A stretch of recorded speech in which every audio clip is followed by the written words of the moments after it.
इससे पहले वाले लेक्चर में मैंने आपको बताया कि एमएनसीज क्या होती है, क्या कंडीशंस करती है। अब आता है नेक्स्ट आपके कि मोस्ट जो कॉमन रूट है एमएनसीज का वो यही है कि या तो वो इन्वेस्टमेंट पे डिपेंड करती है कि या तो वो इन्वेस्टमेंट कर देती है या फिर वो बाय कर लेती है, कि या तो उसने परचेज कर लिया किसी भी लोकल कंपनी को और उसी स्टाइल से काम किया, या फिर उसने उसमें इन्वेस्टमेंट कर दिया, उसको फाइनेंशियल्स जो है वो दे करके फिर उसको टेक ओवर किया। तो यहाँ पर है कारगिल फूड। यहाँ पर जो आपकी फूड में जो यहाँ पर आपकी बुक में जो एग्जांपल है वो है कारगिल फूड का, कि Cargill food is a large American MNCs. America की जो है वो एक लार्ज जो है वो एमएनसीज है and has a very and take over the smaller Indian company such Parakh food. कि Cargill food a very large USA company है, बहुत बड़ी यूएसए की जो है वो कंपनी है। बॉट और परक फूड इंडियन कंपनी, उसने क्या किया, इंडिया की जो परक फूड कंपनी है एस्लिड्स, उसको उसने परचेज कर लिया, खरीद लिया।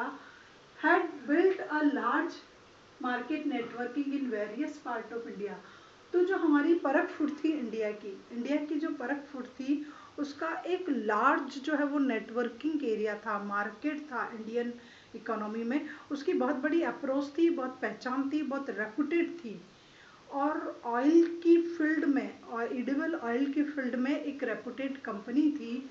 लेकिन अमेरिका की कारगिल फूड ने क्या किया, उसको टेक ओवर कर लिया, उसको परचेज कर लिया और उसको परचेज कर करके ये जो है एज ए एमएनसीज में उसको कन्वर्ट कर दिया। तो पहले आप परक फूड के बारे में दीजिए कि परक food is an Indian company, Indian जो है वो आपकी ऑयल रिफाइनरीज की जो थी वो कंपनी थी and it has a brand was well reputed. और इस परक फूड का जो ब्रांड था इट वॉज वेल रेपुटेड, वो वेल रेपुटेड था, नॉन था, आइडेंटिफाई था, लोग उसको पसंद करते थे, लोग उसको उस प्रोडक्ट को परचेज करते थे। परक फूड का जो प्रोडक्ट था वो, और उसने has build a large networking of various part of India where the brand was well known, brand जो था वो वेल नोन था। And Parakh food had 4 oil refinery, और इस परक फूड के पास क्या थी, फोर जो थी वो ऑयल रिफाइनरीज भी जो थी इसके पास, 4 जो थी वो ऑयल की रिफाइनरीज थी जहाँ एडिबल ऑयल जो है वो रिफाइन किया जाता है वो थी। और whose control has now shifted to Cargill. तो इन ऑयल रिफाइनरीज का और इसका टोटल जो कंट्रोल था नाउ शिफ्टेड टू कारगिल। अब किसको शिफ्ट कर दिया गया है, कारगिल को शिफ्ट कर दिया गया है। And Kargil is now the largest edible oil company और उसकी जो कैपेसिटी है वो 5 मिलियन पाउच जो है वो डेली है, 5 मिलियन पाउचेस डेली के जो पाउच जो होते हैं आपके 1 kg के और इसके पाउच आते हैं ऑयल के, वो 5000 पाउचेस जो है वो डेली के ये प्रोड्यूस कर रही है।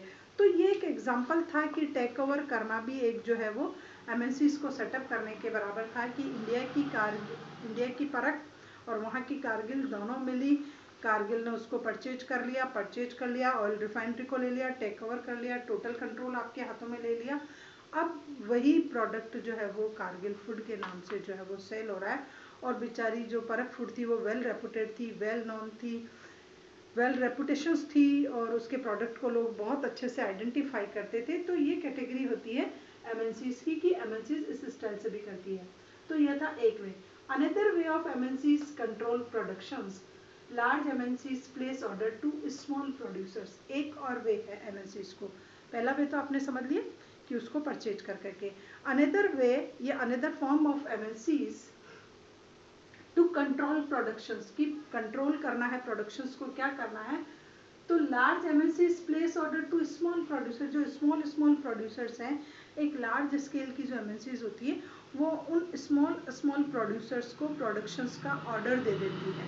क्या करती है, स्मॉल प्रोड्यूसर को प्रोडक्शन का ऑर्डर दे देती है लार्ज स्केल का, और लार्ज एमएनसीज प्लेस ऑर्डर और the production is supply by the MNCs brand. और उस सारे प्रोडक्शंस को जब हम उस एक कंपनी को देते हैं, then the MNC supplied the product by its own name, वो उसके खुद के नाम के साथ जो है वो करता है। जैसे जिन्स की एक रेपुटेड यूएसए कंपनी है, जिन्स इंडिया में बनती है और यहाँ के इंडिया की जगह जगह वो जिन्स जो है वो प्रिपेयर की जाती है और वो जिन्स ले जा कर के और अमेरिकन और यूएसए मार्केट में उसको इंडियन अमेरिकन टैग के साथ जो है वो सेल किया जाता है। तो प्रोड्यूसर को अपना जो कुछ भी होता है बेनिफिट और कॉस्ट वो पे कर करके वो प्रोडक्शन ले जाती है और अपने टैग के साथ ले जा करके सेल करती है। This is the another form of MNCs in which a small producer place the order, an order is purchased by MNCs and then MNCs sell this product by its own tag, अपने खुद के नाम से cell कर देती है। तो these MNCs have tremendous power to determine price। अब ऐसी MNCs, ऐसा अगर कोई MNCs करती है तो which have tremendous power, उसका पावर बहुत स्ट्रॉन्ग है। determine price, in the field of determine price की प्राइस क्या डिसाइड करना है, उन स्मॉल प्रोड्यूसर्स को एटलीस्ट प्राइस क्या देनी है, क्वालिटी में डिफरेंस नहीं आना चाहिए क्योंकि सभी अलग अलग प्रोड्यूसर्स हैं। तो रॉ मटेरियल की सप्लाई कौन करेगा, तो वो क्वालिटी को मेंटेन करके चलती कि सारी की सारी क्वालिटी एक ही स्टाइल की होती है। जैसे आप जींस लेने जाओ आपको थोड़े थोड़े से डिफरेंस में मिलेगी, ये यहाँ ये आप सोचते हो यार कितना कलर है कितना क्या, तो अलग अलग जगह प्रोड्यूस हुई फिर एक टैग के साथ वो सेल होने के लिए आ गई। तो इस टाइप की जो एमएनसीज होती है उनमें प्राइस डिटर्मिनेशंस का जो पावर होता है वो हाई लेवल का होता है, क्वालिटी को चेक करने का प्राइस हाई लेवल का है, डिलीवरिंग किस स्टाइल से डिलीवरी करनी है, कहाँ करना है, कहाँ मार्केटिंग नेटवर्क को जो है एक्सपेंड करना, वो पावर बहुत लार्ज स्केल का होता है। एंड लेबर कंडीशंस और लेबर की कंडीशन का है, कहाँ उसको क्या पे करना है वो पहले से डिसाइड कर चुकी है कि बिहार और राजस्थान के लेबर को लोअर देना है और एमपी और अगर गुजरात का कोई है, महाराष्ट्र का और अगर गुजरात का कोई लेबर है तो उसको हाई पे देना है। तो लेबर के बारे में जो है लेबर की कंडीशंस के बारे में उसको सब कुछ पता है, इसलिए इस स्टाइल की एमएनसीज पावरफुल होती है।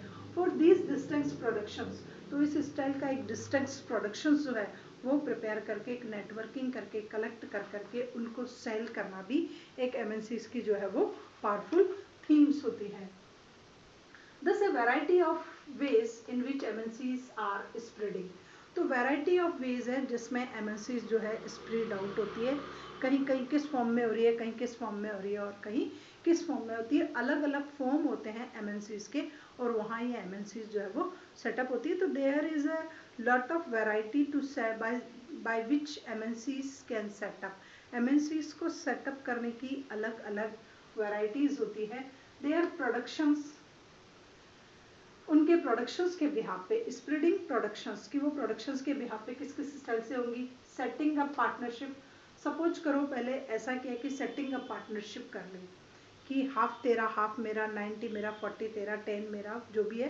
तो पहली फॉर्म जो होती है एमएनसीज को सेटअप करने की, it is the form of partnership कि पैसा मेरा और मैनेजमेंट आपका, कंट्रोल आप मेरा। तो ये दोनों मिलकर के एक पार्टनरशिप फॉर्म में एमएनसीज हो सकती है। विथ लोकल कंपनीज, किसके साथ हो सकती है पार्टनरशिप, विद लोकल कंपनीज कि किसी भी लोकल कंपनीज के साथ पार्टनरशिप कर ली, वो सब कुछ चल रहा है और उसको केवल फाइनेंस दे करके उसकी पार्टनरशिप में ऐड हो जाओ। तो फर्स्ट फॉर्म होती है पार्टनरशिप की। सेकेंड फॉर्म होती है यूजिंग जो है local company supplier as a, using local company as a supplier, जैसा अभी मैंने आपको बताया जीन्स का एग्जाम्पल लिया। तो लोकल कंपनीज के सप्लायर को ढूंढ लो, सप्लायर से माल ले लो और माल ले जा करके सेल कर दो, तो वो भी एक अनदर फॉर्म है। Closely competing with local company, कहीं कहीं का होता है कि आप कंपीट करो किसी भी लोकल कंपनी को, कंपीट करने के साथ जो उसके साथ काम करके चलो, बाइंग देम और उसको परचेज कर लो। पहले कंपीट करो फिर जब वो बुरी तरह से नष्ट होने लगे तब जा करके उसको परचेज कर लो। तो ये भी एक फॉर्म है एमएनसीज को सेट करने का कि पहले आपने उसके साथ कंपटीशन किया। तो यहाँ पर डिफरेंट टाइप्स की फॉर्म है bye which MNCs can setup in all over the world. Total world में इसी स्टाइल से जो है वो एमएनसीज का सेटअप किया जाता है, डिफरेंट आइडियाज, डिफरेंट प्रोसेस और डिफरेंट वे यूज कर करके। अब आता है फोर्ड मोटर। एक एग्जांपल आपके बुक के पेज नंबर 59 पर दिया गया है कि Ford motor one of the world largest automobile manufacturing companies. Ford Motors जो है वो यूएसए की है and one of the world largest, world की लार्जेस्ट जो है वो ऑटोमोबाइल मैन्युफैक्चरिंग प्रोडक्शंस है and which production is spread over 26 countries. इसका जो प्रोडक्शन है वो 26 कंट्रीज में जो है वो स्प्रेड आउट है, 26 कंट्रीज में इसका प्रोडक्शंस होता है। Ford came in India in 1995. Then this company, Ford Motors Company, came in India since 1995. ये 1995 में इंडिया में आई। फोर्ड मोटर कहाँ आई? 1995 में इंडिया में आई एंड स्पेंट 1007 करोड़, और कितने खर्च किए? 1700 crore rupees spent to set up a plant near the Chennai के पास जाकर के इसने क्या किया? एक प्लांट सेटअप किया फोर्ड मोटर्स ने। This was done collaborations with Mahindra and Mahindra.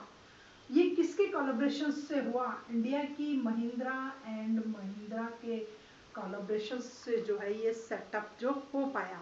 वापस समझिए, this was done in the collaborations with Mahindra and Mahindra. Mahindra and Mahindra जो इंडिया की एक बहुत अच्छी कंपनी है which is producing jeeps and trucks, जो जीप्स और ट्रक्स का मैन्युफैक्चरिंग करती है, उसके कोलैबोरेशन से यहाँ पर चेन्नई में जो है कंपनी सेटअप करने का जो है प्लान, वो यूएसए की उस कंपनी का सक्सेसफुल रहा।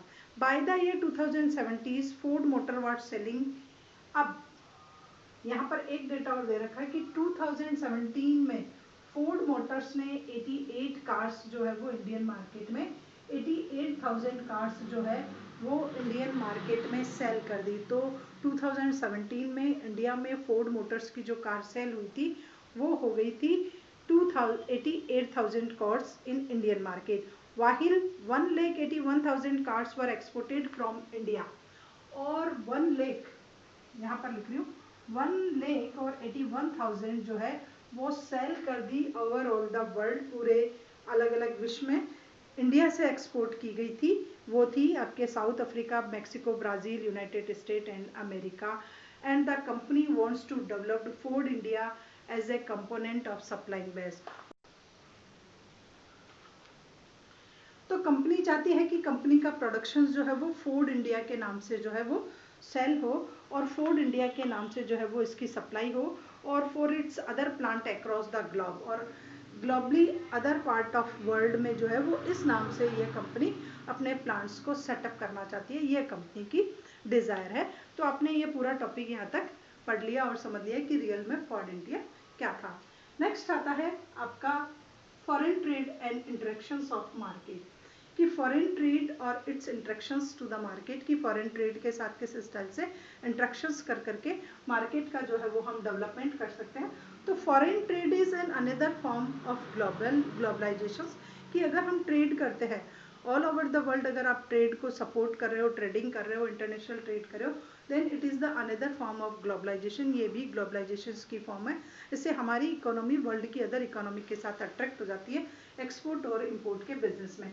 तो foreign trade create an opportunity for the producer to reach beyond the domestic market. Foreign trades जो है वो प्रोड्यूसर्स को एक अपॉर्चुनिटी क्रिएट करती है to reach beyond the domestic market, कि वो डोमेस्टिक मार्केट के बियॉन्ड भी जो है वो अपनी रीच को सक्सेसफुली ऑपरेट कर ले।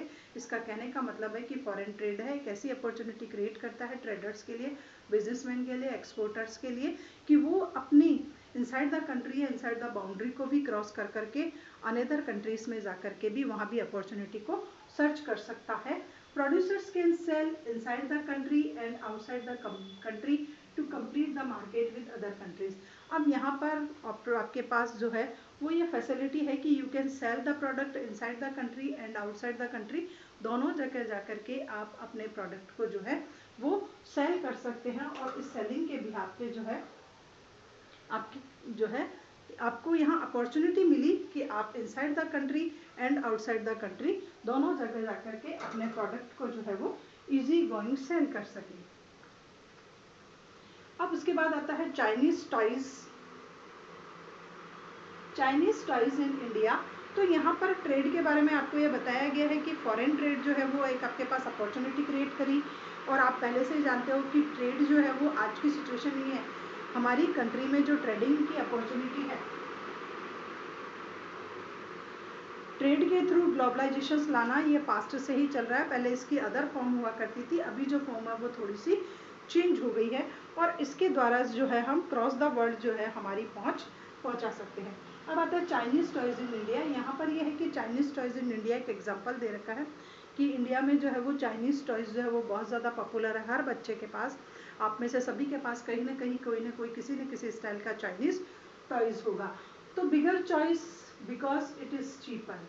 अब इंडिया में चाइनीज़ टॉयज़ की जो बिगर चॉइस क्यों है, क्योंकि ये बहुत सस्ता पड़ता है। चाइनीज़ टॉयज़ जो है वो बहुत सस्ता पड़ता है, तो इसकी डिमांड बहुत ज़्यादा है। 70-80% सेल चाइनीज़ टॉयज़। अब बेचारे इंडिया में जो शॉपकीपर्स हैं वो चाइनीज़ टॉयज़ ही क्यों सेल कर रहे हैं, क्योंकि उनको मालूम है कि बाहर जब भी आता है पहले कहता है कोई चाइनीज़ टॉयज़ शो कीजिए और आपको चाइनीज़ टॉयज़ देख करके, देखो ये अभी की सिचुएशन नहीं, कोरोना को छोड़ करके इस चैप्टर को थोड़ा सा समझना, क्योंकि आज की सिचुएशन आप देख रहे हो तो हमारा प्रोडक्ट कितना भी ख़राब क्यों नहीं हो, हम उसी को परचेज करेंगे। बट ये आपकी बुक में लिखी हुई सिचुएशन को मैं एक्सप्लेन कर रही हूँ कि क्या होता है कि इंडियन पॉपुलेशन जो है वो चाइनीज़ टॉयज़ को पसंद करती थी। आप ऐसा ही समझ लीजिए अपने दिमाग में, उसको आज से ऐड करके मत देखिए। तो बेचारे सेलर्स भी क्या करते हैं, चाइनीज़ टॉयज़ को सेल करते हैं, बिकॉज 70-80% पॉपुलेशन जो है वो उसी को पसंद करती है। So Indian toys and Chinese toys competition से स्टार्ट। अब यहाँ पर क्या होता है, इंडियन टॉयज़ में और चाइनीज़ टॉयज़ में या तो कंपटीशन स्टार्ट हो जाएगा, और फिर क्या होगा, चाइनीज़ टॉयज़ जो है वो कॉस्ट में लोअर है, क्वालिटी में बेटर है, इसलिए उनकी डिमांड हाई होगी। इंडियन टॉयज़ जो होंगे वो क्वालिटी में ठीक होंगे लेकिन कॉस्ट में थोड़ा सा हाई होंगे, तो फिर उनकी डिमांड लोअर होगी, तो उनको लॉस हो जाएगा। तो यहाँ पर फिर क्या करता है कि यहाँ पर चाइना को एक अपॉर्चुनिटी मिल गई। चाइना को क्या मिल गई, Chinese tried get an opportunity to sell more and more. या तो वो ज़्यादा से ज़्यादा सेल करेगा, या take over Indian toys company, या वो टेक ओवर कर लेगा इंडियन टॉयज़ कंपनी को, या collaborate with Indian toys company, या वो कोलैबोरेट हो जाएगा इंडियन टॉयज़ कंपनी को, या फिर इंडियन टॉयज़ मार्केट से आउट हो जाएंगे और चाइनीज़ प्रोडक्ट जो है वो सेल होगा, उसकी डिमांड जो है वो ज़्यादा बढ़ेगी। Then Indian toys producing companies face losses. तो यहाँ पर क्या होगा, इंडियन टॉयज़ कंपनीज जो है उनको थोड़ा सा लॉस होगा, ये सिचुएशन जो है वो वाजिब है। Then foreign trade result connecting the market और integrated the market in the different country. इसलिए फॉरेन ट्रेड भी जो है वो मार्केट को कनेक्ट करता है, इंटीग्रेटेड करता है, और मार्केट की पहुंच तक, आपकी पहुंच मार्केट तक बता देता है। ट्रेड के माध्यम से एज अ कंज्यूमर आपको वैरायटी ऑफ कमोडिटीज़ जो है लोएस्ट कॉस्ट पे और बेटर क्वालिटी में जो है वो कंजम्पशंस के मिल जाती है। Then trade is, international trade is an another form of globalization. International trade के थ्रू भी जो है वो हम ग्लोबलाइजेशन को इंक्रीज कर सकते हैं। अब 59 पेज पर आपके कुछ क्वेश्चंस हैं, उन क्वेश्चंस को सॉल्व कर रही हूँ। सबसे पहला है, would you say Ford motor is an MNCs, why? क्या आप जानते हैं कि Ford motor MNCs and why? Then Ford motor is an MNCs because of with the collaborations of Mahindra and Mahindra of Indian companies. Mahindra and Mahindra Indian companies के साथ मिल जाने की वजह से, उसके कोलैबोरेशंस की वजह से यह एक एमएनसीज में कन्वर्ट हो गई है। तो आपसे पूछा बिकॉज देयर इज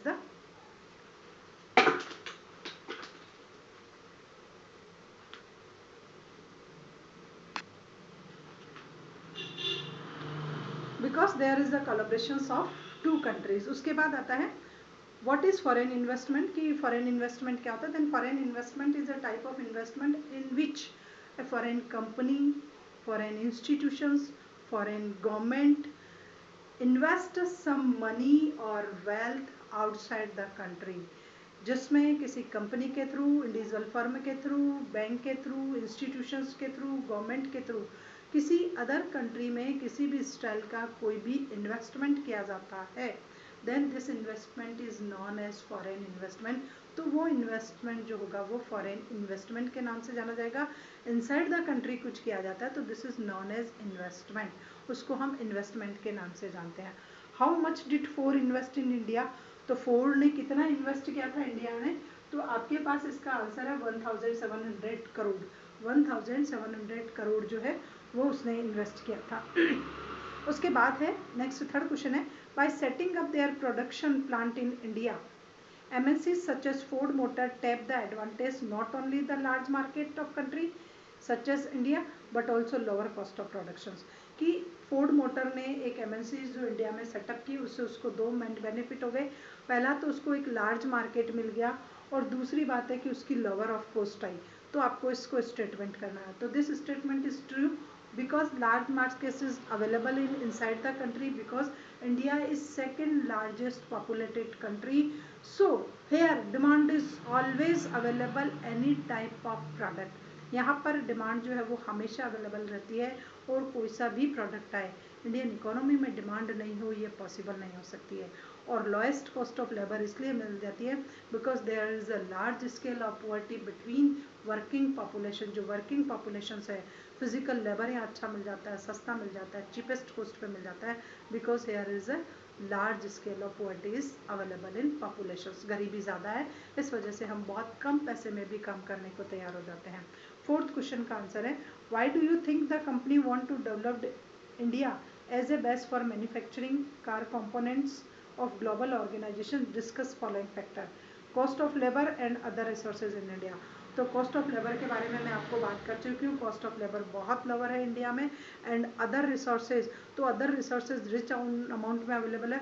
हमारी गवर्नमेंट हमारी इकोनॉमी के डेवलपमेंट के लिए हर एमएनसीज को लैंड जो है वो लोअर कॉस्ट पर देती है, वाटर और इलेक्ट्रिसिटी फैसिलिटी बहुत लोअर कॉस्ट पर देती है, क्योंकि इकोनॉमी कंट्री में गवर्नमेंट चाहती है कि एम्प्लॉयमेंट अपॉर्चुनिटी उन्हीं के थ्रू जनरेट हो, पर हो तो सही। इस वजह से लोएस्ट कॉस्ट पे उनको लेबर भी मिल जाता है और अदर फैसिलिटी भी मिल जाती है। इसलिए फोर्ड इंडिया चाहती है कि वो इंडिया में अपना एक बेस्ट जो है मार्केट का वो बताए। The presence of several local manufacturing company who supply automobile parts of Ford Motors. अब आपको कह रखा है कि other local company, several local companies available है, तो फिर फोर्ड को पार्ट कौन सप्लाई करेगा? तो फोर्ड को पार्ट जो है लोकल एरिया में वो जिस कंपनी को हायर करेगी वही कंपनी, हो सकता है महिंद्रा एंड महिंद्रा जो है वही इसको कुछ सपोर्ट कर सकती हो। उसके बाद है closeness of a large number of buyer in India and China. दूसरी बात यह है कि यहाँ इंडिया में सेटअप करने का एक रीज़न ये है क्योंकि दो हाईएस्ट जो पॉपुलेटेड कंट्री है वो नियर अबाउट है, चाइना एंड इंडिया दोनों पास पास है। अगर बेंगलोर में भी प्रोडक्शन हो रहा है, चेन्नई में भी प्रोडक्शन हो रहा है, तो भी उस प्रोडक्शंस को सप्लाई करना इजी रहेगा। वाटरवे से वो चाइना में इजी गोइंग पहुंच जाता है। तो दो बड़े बड़े मार्केट पास होने की वजह से वो इंडिया में सेटअप करना चाहता है। और इंडियन गवर्नमेंट क्या होती है, बहुत लिबरल है, बहुत लोअर कंडीशंस टर्म्स पे भी एग्री हो जाती है, जबकि चाइनीज़ गवर्नमेंट जो है उनकी टर्म्स और कंडीशंस हाई होती है, इस वजह से वहाँ एमएनसीज इतनी सेटअप नहीं हो पाती है। उसके बाद in what way will the productions of cars by Ford motors in India need interlinking of the production. अब इंटरलिंकिंग कैसे हो गया ये प्रोडक्शंस की? तो यहाँ पर क्या होगा कि पार्ट्स किसी और के होंगे और उसको कन्वर्ट कोई और करेगा।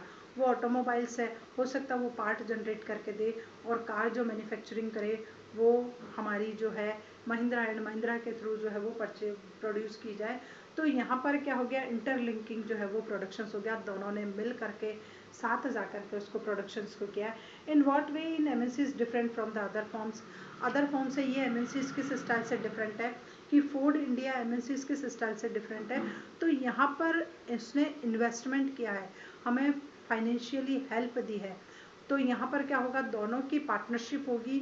उसका फाइनेंशियली यहाँ आकर के केवल इन्वेस्टमेंट किया, उसने हमें कोई सप्लाई का ऑर्डर नहीं दिया, उसने टेक ओवर नहीं किया है, केवल मात्र पार्टनरशिप है, पैसा उसका और काम जो है वो महिंद्रा एंड महिंद्रा के थ्रू जो है वो किया जाएगा।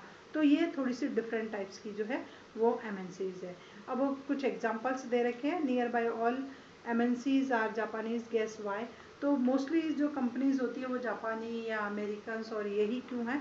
तो जो कंट्री जितनी ज़्यादा पावरफुल होगी, जितनी स्ट्रॉन्ग होगी, क्योंकि वहाँ तो डिमांड अवेलेबल नहीं है, इसलिए ये अपने प्रोडक्शंस को अदर कंट्रीज़ में आकर के सप्लाई करती है। एलिजिबल है, वेल टेक्निक्स है, फाइनेंशियल रिसोर्सेज रिच अमाउंट में है, इस वजह से अधिकांश जो एमएनसीज होगी वो इन्हीं कंट्रीज़ की जो है वो हो पाती है।